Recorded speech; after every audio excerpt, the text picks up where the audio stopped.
स्वागत है आपका हमारे इस नई वीडियो पर। जैसे कि आप लोग देख सकते हैं हमारे सामने एक इन्वर्टर रखा हुआ है जो कि ल्यूमिनस कंपनी का इन्वर्टर है और इसका मॉडल है क्रूज 2 kVA साइन वेव, यानी ये 2 kVA का साइन वेव इन्वर्टर है। 24 वोल्ट से ऑपरेट होने वाला इन्वर्टर है। हमें इसे ऑपरेट करने के लिए 2 बैटरी इस्तेमाल करना पड़ेंगी।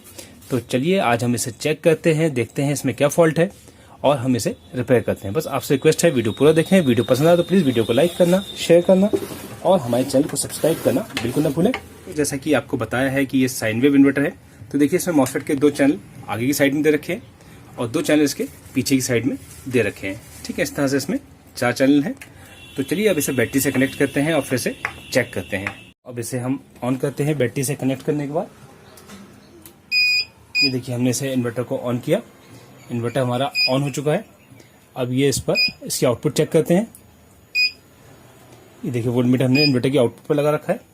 इसने वोल्टेज निकालना शुरू कर दिया है। ठीक है, लाइन आउट आपको लिखा हुआ दिखाई पड़ रहा होगा, neutral, line in, line out, earth. तो अर्थ का तो इतना यूज नहीं है खास। अब हमें न्यूट्रल और line in, line out use करना होगा। लाइन आउट मीन्स जो वोल्टेज है बाहर निकल रहा है। और देखिए इसमें जो कनेक्शन लाइन है, इसमें जो फॉल्ट है, फॉल्ट आपको बता देते हैं। ये इन्वर्टर आउटपुट से तो करंट तो निकाल रहा है, साथ ही साथ ये इनपुट पर भी इसका करंट निकाल रहा है। मेन फॉल्ट इसमें यही है। ये देखिए इनपुट पर लगाने पर वोल्टेज इसे नहीं निकालना चाहिए, लेकिन ये इनपुट पर भी वोल्टेज बाहर निकल रहा है और आउटपुट पर भी वोल्टेज निकाल रहा है, जिसकी वजह से शॉर्ट सर्किट होने का डर रहता है। और इन्वर्टर जैसे ही मेन लाइन से कनेक्ट कर रहे हैं शॉर्ट सर्किट हो जा रहा है और लाइन में फॉल्ट आ जा रहा है। इसका मेन फॉल्ट यही है। तो हमें आज इस फॉल्ट को रिमूव करना है, देखना है कि ये फॉल्ट कहाँ से आ रहा है और क्यों आ रहा है। तो चलिए अब इसे बैटरी से हम डिस्कनेक्ट करते हैं। बैटरी से हटाकर इसकी किट को निकाल कर चेक करते हैं, देखते हैं फॉल्ट कहाँ पर है और कैसे हम इसे रिमूव कर सकते हैं। तो चलिए पहले हम इसे बैटरी से डिस्कनेक्ट कर देते हैं। इसकी किट को बाहर निकाल लेते हैं, सारे जैक्स वगैरह इसके निकाल लेंगे।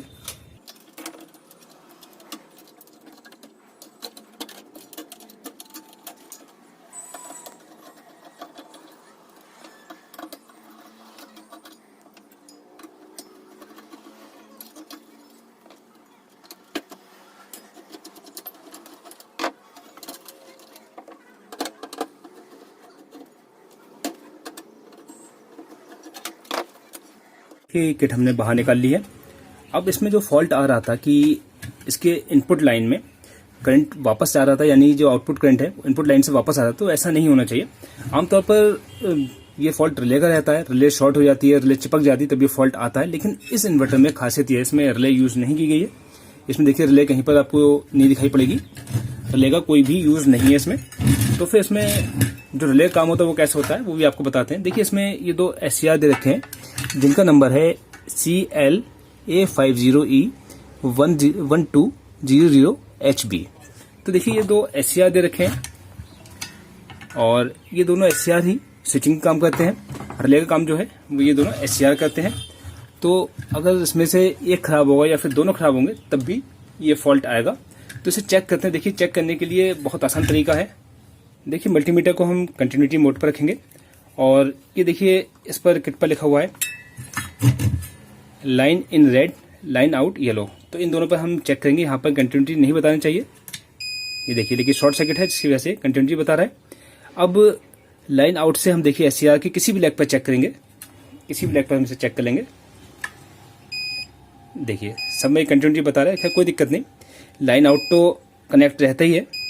अब लाइन इनको भी हम ऐसे ही चेक करेंगे। देखिए ये जो बता रहा है कंटिन्यूटी यहाँ पर नहीं बताना चाहिए। इसमें से हमारा कोई एक SCR या फिर दोनों SCR खराब है, जिसकी वजह से यहाँ पर ये शॉर्ट सर्किट बता रहा है। तो अब हम इन दोनों SCR को बाहर निकाल लेंगे, बाहर निकाल कर चेक कर लेंगे। देखते हैं अगर एक SCR खराब होगा तो हम एक SCR चेंज कर देंगे, अगर दोनों खराब होंगे तो हम दोनों चेंज कर देंगे। तो पहले हम इसे बाहर निकाल लेते हैं, उसके बाद इसे चेक करते हैं।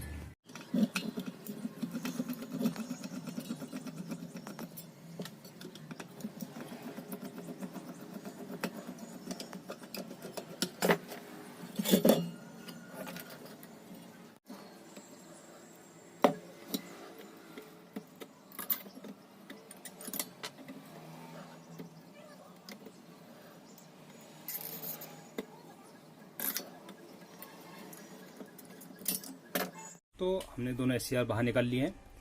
अब हम इसे डायोड पर सेट कर लेंगे और चेक करेंगे कि इसमें कौन सा SCR हमारा सही है और कौन सा खराब है।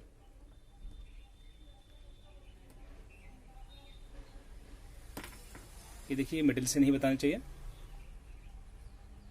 ये देखिए मिडिल से इसमें कुछ रीडिंग आ रही है, तो इसका मतलब ये SCR हमारा खराब है। ठीक है, अब हम ऐसे ही दूसरा चेक करते हैं।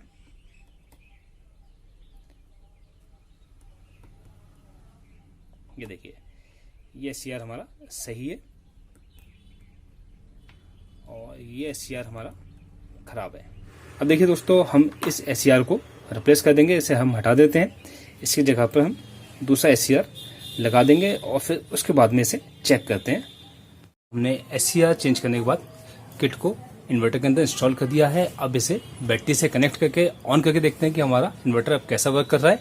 तो चलिए इसे बैटरी से कनेक्ट करके ऑन करते हैं।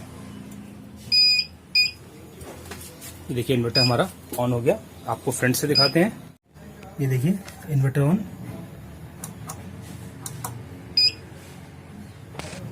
ये आउटपुट भी चेक कर लेते हैं। ये देखिए हमने एक वायर मीटर का न्यूट्रल पर कनेक्ट कर रखा है और एक वायर हम इन्वर्टर की लाइन आउट पर कनेक्ट करेंगे। ये देखिए ये इन्वर्टर हमारा आउटपुट निकाल रहा है। अब देखिए इसे हम इनपुट पर लगा के चेक करते हैं। देखिए पिछली बार हमारा ये फॉल्ट आ रहा था, इनपुट पर लगाने पर भी ये मीटर हमारा करंट बता रहा था, इसमें जो रिवर्स करंट वापस आ रहा था, अब वो प्रॉब्लम खत्म हो चुकी है। ये देखिए, और इनपुट वाली लाइन पर जो उसका रिवर्स करंट आ रहा था वो आना इसका अब बंद हो चुका है। ठीक है, अब इसे मेन लाइन से कनेक्ट करते हैं। कनेक्ट करने के बाद इसे अब देखते हैं कि इन्वर्टर हमारा चार्जिंग कर रहा है या फिर नहीं कर रहा है। तो चेक करने के लिए आपको पहले ही आउटपुट पर लगा बताएंगे। देखिए हमने आउटपुट पर लगा दिया।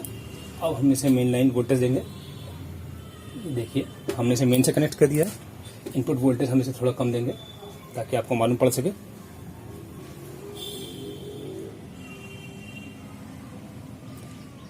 ये देखिए इसने मेन लाइन सेंस कर ली है और चार्जिंग भी इसकी स्टार्ट हो चुकी है। ये देखिए इनपुट वोल्टेज, और इसे हम ऑफ करते हैं। अभी हमारा इन्वर्टर पर आ जाएगा।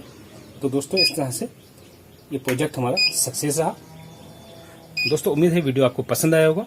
वीडियो पसंद आया तो प्लीज़ वीडियो को लाइक कर दीजिए, शेयर कर दीजिए। वीडियो देखने के लिए आपका बहुत बहुत धन्यवाद।